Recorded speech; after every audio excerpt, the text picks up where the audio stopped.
Hello, folks, and welcome to another day of English 120 lectures. So, today I'd like to talk about what we read in the They Say, I Say book. By and large, that book I find is probably one of the more approachable books on writing, but also it talks about things that I think are really important, and they refer to it as demystifying the writing process. I look at it as also a form of myth busting because there's quite a bit that gets bandied about writing that is just not. It's not that it's not true, but rather it's just not helpful. Or perhaps it is in terms of teaching English literature and essay writing at the high school level. I'm not entirely sure. What I will say is that some of what I'll say today, you might feel like, whoa, I was told something opposite. And that's okay that you have that thought. However, I'm speaking in terms of the writing that I would like to see, but also in the larger sort of scheme of academic writing as well as creative and fictive writing and all that such. So let's dive straight in. One of the biggest myths that we have in the essay is that you can't use I, right? We have to speak like, royalty and say one and things of that nature. Not true. There's a level of formality that can be had with certain papers, but that is not to say that using I is incorrect or even informal. Now, there are certain papers where I is not useful. For example, if we are writing a scientific paper, oftentimes I doesn't get thrown about too much. So it's all about kind of the time and place. But when we're writing, especially in the sense of argument, especially in the sense of the kind of essays that we will be writing, I is a key term because much of what you will be giving us in this class and giving me, as well as yourself, I believe, is your opinion. And your opinion is driven largely by fact and circumstance and anecdote and all of the different research that you might have done. And so to use I is wholly appropriate. Now, that's not to say, in your paper, you're going to just start saying, in my opinion. That's not necessary either. And it's not to say that using I is incorrect, but rather, your name's at the top of the paper. You are the author of the paper. And so if you are giving an opinion, and let's have a brief aside for difference between opinion and fact. Opinion is something that is not necessarily provable, right? Opinions might be things like you might have an opinion on a movie. You might think, one might think, no, but we might think that certain movies are good, certain movies are bad. Some people might hear the Doechii album and be like, yeah, that's the greatest album of the year for 2024, right? That's what NPR thought. So, and she did have a rather slammin' Tiny Desk concert, which if you haven't seen it, I recommend. But that all is to say, we don't have to give disclaimer to our opinion, right? I think oftentimes within conversation, and even just now I said I think, we give a sort of disclaimer of our opinion because that seems like the polite thing to do, right? Online you'll see people say like IMO or just in my honest opinion or things like that. It's not necessary, frankly. But I think we do it socially just as a form of disclaimer, but we don't need that in our papers because our papers are supposed to show sort of a level of thought and concision and almost like an editing process before it even hits the page, right? So that's first and foremost, is saying I is wholly okay. Granted, there are times and places where you might not want to. However, by and large, it's okay. And, you know, within that, I would also say, I guess the other myth that is most common in terms of busting around here is the myth that paragraphs, how many sentences are a paragraph? Does anybody remember? What were you told in high school?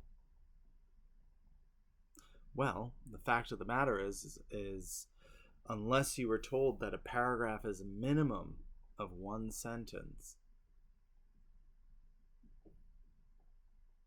frankly, that just wasn't true. So I know when I was in high school, we were told something like 5 to 7 sentences, and I was guilty of that too. I taught fourth and fifth grade English, right? I then went as the teacher, and I was like, oh, a paragraph is 5 to 7 sentences. Fucking isn't. No. In fact, the grammatical definition of a paragraph is simply minimum one sentence. Because obviously, like, it'd be very strange if you were just like half a sentence and then went to another paragraph. But minimum one sentence, and it is whatever is said in that paragraph, it's all one point, right? So what that means and what that looks like is when you're writing, say, a body paragraph, and the point of the body paragraph is talking about the newest Nosferatu movie and why it's so good at capturing the Victorian era, right? You can separate into each paragraph a reason why it's so good at capturing the Victorian era, right? And so you might want to, in one paragraph, talk about the costumes. Now, in that paragraph, that is your sole point, is that the costumes captured the Victorian age and era and blah, blah, blah, blah. Now, are you going to start talking about, Victorian sensibilities in terms of their, the fact that the Victorians were actually much hornier than we thought they were? No. That's, while relevant perhaps to your overall argument, it is not relevant to this paragraph just about costumes. So that's what I mean by one point. Is so if you're arguing something, if you're making a claim that's speaking to your thesis, that's just that paragraph, right? Now you can break that up, certainly, right? Like in costuming, you can talk about costumes in one paragraph and furniture in another. Those are two separate things. You can break it down to where you talk about costumes in one and makeup in another. Now, some people might think costumes and makeup are surely the same thing. Now, people in the movie industry would disagree. However, it's up to you to also distinguish why each requires their own paragraph, right? So that's, so those are my two sort of big revelations to you when it comes to writing, in at least at this level, at the college level, is I want to encourage you to put your thoughts at the center of these things, because you are the author of this, you are the writer, and I would like to empower you in terms of your thoughts. But not only that, is, we are putting forth opinions and ideas while also backing them up with research, evidence, people who are authorities on these subjects, right? Now, we're going to talk a lot more about research and all of that different stuff later. Down the line, you'll see it in the course calendar. But what I want to talk about with the They Say, I Say is not just that initial myth busting, but also when you're writing an essay, Where is it coming from, right? If we are talking about, if I were to suddenly talk about, well, college athletes should be paid, right? That's a topic that often gets used in these kinds of essays. Why am I talking about that? Has something come up recently that's forced this issue? Well, that's something that oftentimes we have to sort of contend with when we start an essay. Is where is this coming from, right? Imagine that we're in a group setting, right? Maybe it's a get together, a party of some sort, and you have a bunch of people standing in a circle and everybody's talking about different things. Now, I'm somebody where I can, in a conversation, leap from one topic to the next. It will take very little to remind me of one thing or another. But even within my own sort of tangents and sorry, that was a car. Even within my own sort of tangents and non sequitur, the whole idea is that if we're all having a conversation together, something brings up the topic, right? If we're all standing in a circle talking, and maybe we're talking about public transit, right? Like people do. I don't know, maybe that's just me. But say we're all talking about public transit. And suddenly one of you just bursts into talking about the treatment of the orcas at SeaWorld. Most of us would be wondering, what the fuck are you talking about? Not that we don't understand the subject, but where the hell is that coming from? Orcas don't use public transport. And SeaWorld, as far as I know, has little to nothing to do with public transport. So, I'd like you to imagine that when you're beginning your essay, is that what you are doing is participating in a much larger conversation. Oftentimes, because we're writing an essay, it feels like it's a very solitary task. And it can be. The essay is, something where we kind of turn our backs on the world and we write. And because it's just us there having this moment, we often forget that an essay is read. It's read aloud sometimes. The words that we're typing represent something that we would say. And so I want to invite you all to start thinking about your essays as part of a conversation. And whether or not we see, the start of the conversation or the end of the conversation is almost irrelevant, because what I want us to focus on is what exactly we are responding to and where it is that we want the conversation to go next. That's our introduction and conclusion right there. Now, I will make a separate video talking about the different parts of an essay, just because I think it would be unfair to assume that everybody is on the same page when it comes to the shape and form of an essay. However, I also acknowledge that for many, it might be known. So I won't subject those who know to my unnecessary prattling of introductions and bodies and such. But what I will say is that, when it comes to making an argument, and an argument as I'm seeing, in our discussions, an argument is by and large not quite sort of the heated thing that we often associate with that word, right? Because I think for many of us, when we have an argument in an everyday setting, we think like something heated. But rather what we're participating in arguing on within an essay is we are participating in discourse, right? So we're taking our own stance on moral issues, I suppose you could say, right? Now, the difference between morals and ethics is that morals are held by individuals. Morals are largely informed by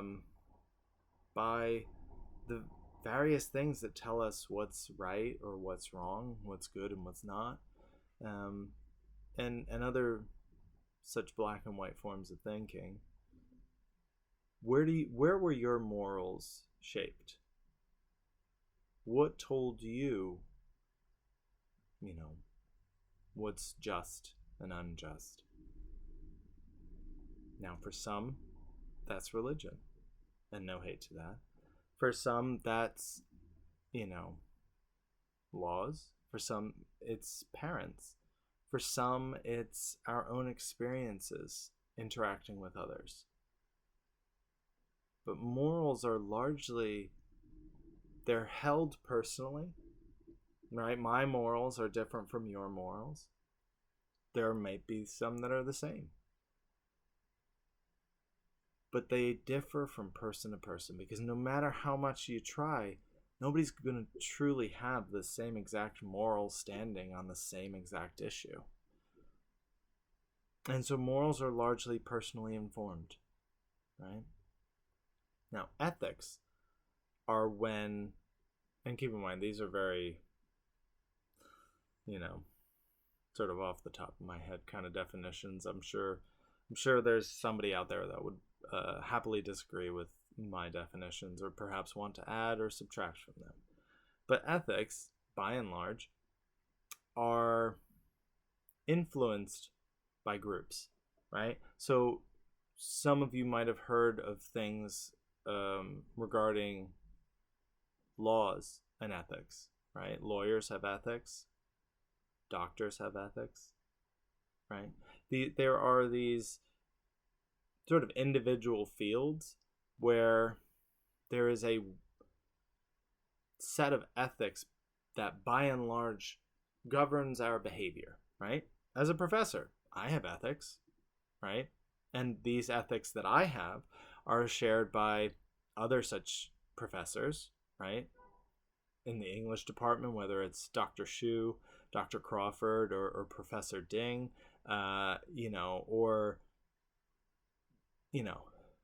all across the university. And the theory is that the ethics that we have as professors, would be shared with professors that I've never even met. And these are things that as a profession, we've agreed this is right, this is not right. So I put that out there because a lot of the arguments that we are making, we are appealing to people's moral values, right? Because ethics are all fine and dandy and great. Ethics are there, Many of them are written as codes of ethics. But we're also hoping to shape people's minds, shape people's perceptions of things, right? Now, you will never truly change the mind of somebody who is the complete opposite of you. That is both a good and a bad thing, right?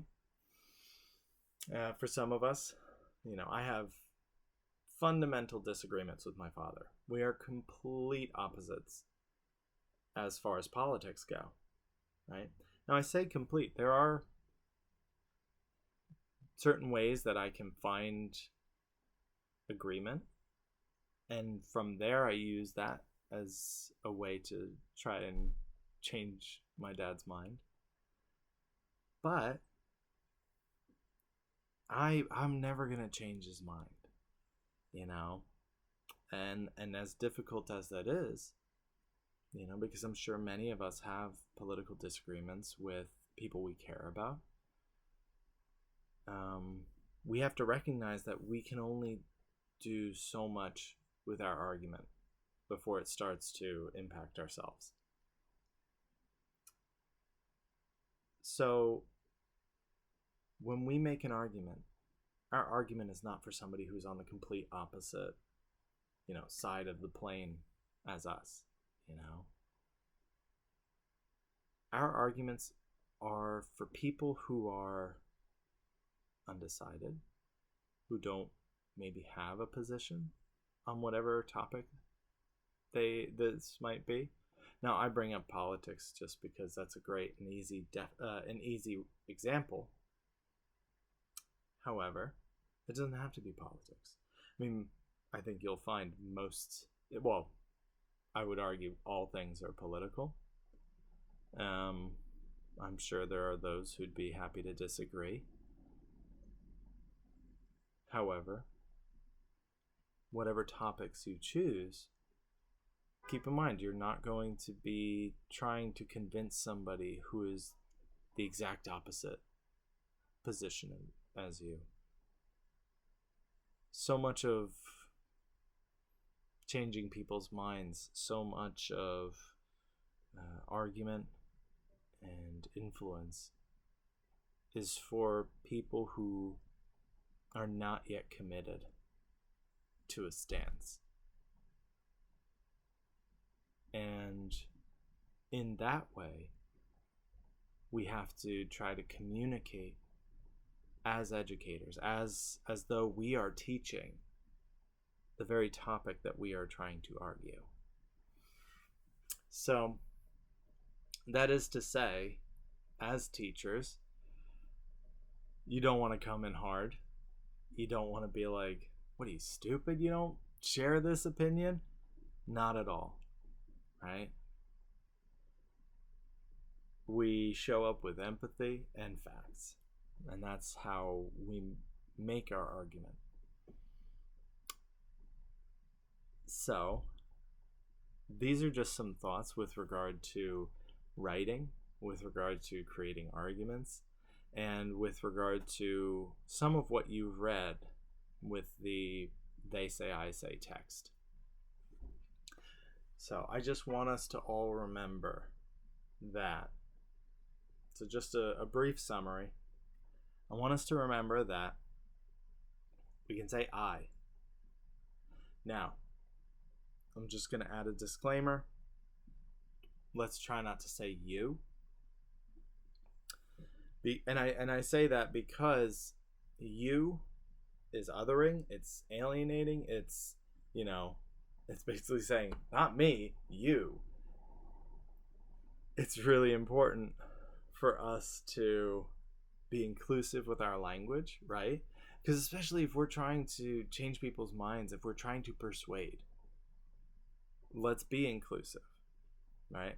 So, inclusive language in this sense looks like I, me, us, our, and we. That was me buying time to think of we. But let's include all of us in that, right? And in that we can, put ourselves at the heart of it as much as anybody else. Paragraphs are 1 point. A paragraph can be one sentence. A paragraph could be 1,000,000 sentences. Please, dear God, don't make it 1,000,000 sentences. But that is to say, a paragraph is 1 point, and it's not about how many sentences the paragraph is, but more of what the paragraph is talking about. So keep that in mind, And I suppose the other main point that I have is just that when we're making an argument, consider where it's coming from. Why are we talking about that now? Relevance and timing are incredible tools for making an argument. Even a topic that's incredibly close to our hearts.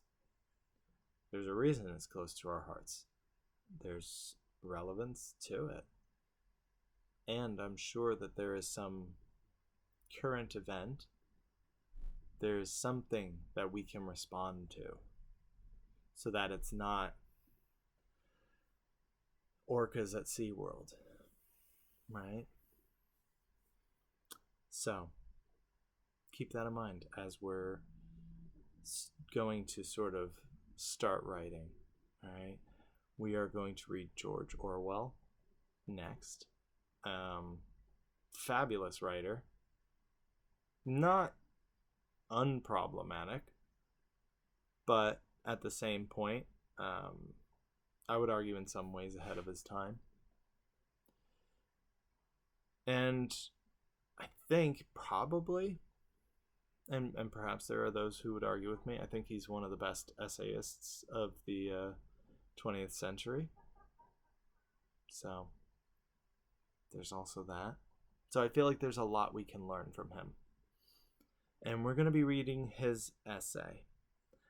And our first sort of big essay assignment is a definition paper. And I will talk more about what a definition paper is next week. But I do want you to approach Orwell's essay thinking, what is this guy defining? Like, what is his thesis? And by thesis, I simply mean, like, what is his main argument? And yeah. So there you go. I hope you all have a great week. And if you have any questions, as always, please email. I'm very, very pleased by the people who watched my last lecture and sent me pictures of their pets. Honestly, it was such a treat. Not quite every day, but each morning I would like open up my laptop to check my email before heading in to campus or something like that, and I would just have an email with like 3 to 4 pictures of people's pets, and it was honestly, it's one of the greatest ways to start the day. So I recommend it. Just start sending people pictures of your pets. All right. Have a good week, everybody.